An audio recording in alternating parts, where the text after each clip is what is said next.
There was an image which was about a police officer, lady police officer, woman police officer, standing in front of some very angry female protesters, and she had a very intriguing expression on her face. तेरे जैसी औरतों के लिए सरकार की एक scheme है जिसे आश्रित कोटा कहते हैं। मतलब कि पुलिस वाले की विधवा होने के नाते तुझे रमन की नौकरी मिलेगी। Hostel. रमन के जैसे।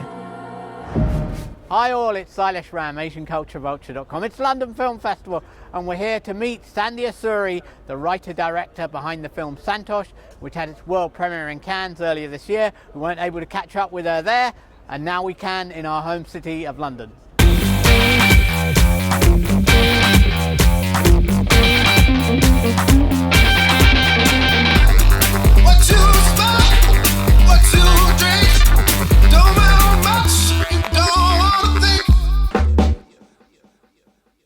Hi everyone, it's Silas Ram, AsianCultureVulture.com. We're here at the London Film Festival afternoon teas with filmmakers, and I'm with Sandhya Suri, writer-director behind Santosh. Welcome Sandhya, how are you? Very well, thank you. Good. So tell us about where the idea for Santosh came about. I remember you in Cannes talking about the Delhi riots and the protests after Delhi rape. Is that where the story began to I mean, it began before that, in that I was researching as a documentary maker how to make a film about this subject of violence against women. I was working with various NGOs in India and finding that it was hard to do anything in documentary which was not just looking at it. I wanted to find a way to understand the violence a bit more.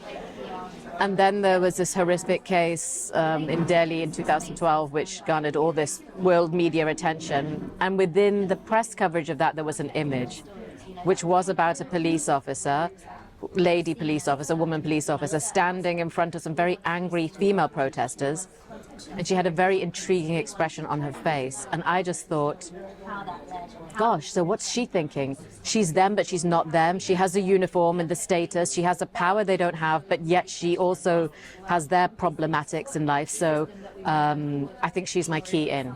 And then creating the character Inspector Sharma, how was that just an invention of your head? Or did you talk to police officers? Or she's really intriguing, and I've never come across a woman, and certainly not on the screen, and my limited knowledge of Indian women police, I wouldn't know anybody like that. Well, I've met quite a few women like Sharma, actually, interestingly, and what I was really keen on was, sometimes in Indian cinema we have a way of doing, you know, the very hard, tough female Don, the matriarch, who was just ruthless. And I wanted a Sharma who was more complex than that, so we could understand how she came to be this person that she is at this stage in her career. So we have understanding of her, and that's why in the casting of Sunita Rajwar, I just found her so perfect for the role, because she has so much humanity, so much vulnerability just in her, visually even, that I thought she'd be perfect for that. And I wanted to show a female relationship which is really complex, not just mentorship, not just solidarity, women against men, because things are more complex than that. Well, I think their relationship is quite complex, because you have the guru and the kind of pupil, and obviously Santosh herself feels a great deal of admiration for her, but as the film progresses, you know, that was what you wanted to show, a kind of slippage in the way that the two women see each other. Yeah, exactly. Yeah. When you were casting, did you have a very firm idea of the people you wanted to perform their role? No firm idea. I mean, at one point I was actually thinking about having a Santosh who was a non-actor. I thought it would be interesting to have a non-actor with a very experienced actor to sort of build on that chemistry which is already inherent in the character relationship. But like quite early on in the process, I was thinking, goodness, well, there's a lot to ride on the shoulders of, in terms of her journey, of one non-professional. And then when we got to the shoot, it was being my first fiction, and I understood just Shahana's professionalism, her utter craft, her expertise, and making your days on the shoot, I was very happy about my choice. And how difficult was the shoot? I mean, what was the most challenging thing about making this film? I mean, it was pretty grueling, just generally, shooting in UP over summer. prep for 2 months, a shoot of 44 days.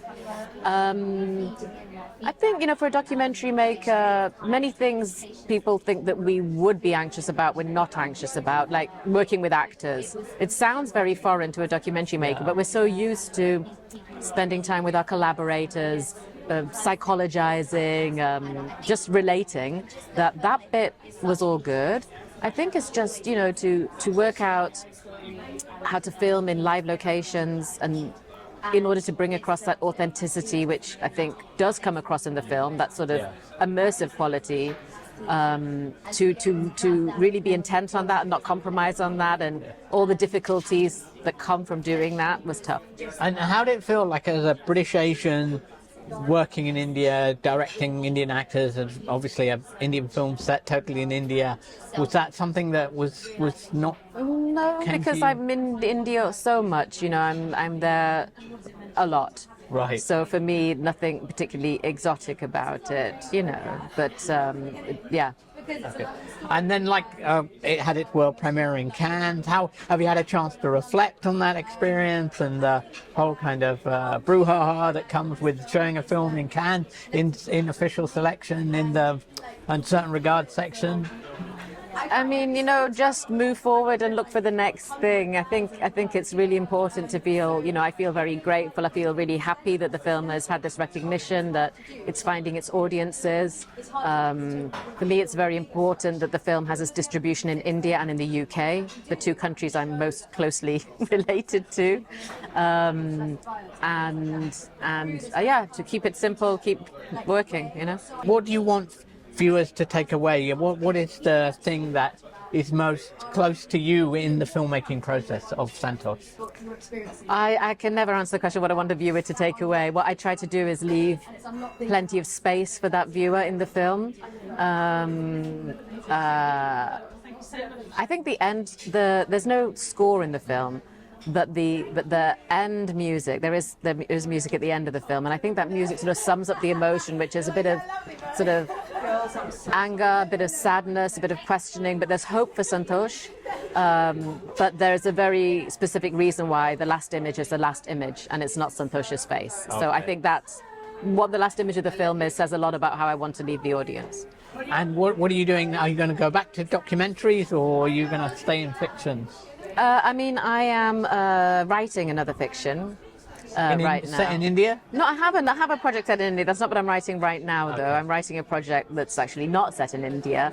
And documentary, if it's archive, I will always take any opportunity to work with archive. Okay. But yeah, I'm also writing fiction. And how does it feel to bring Santosh to London?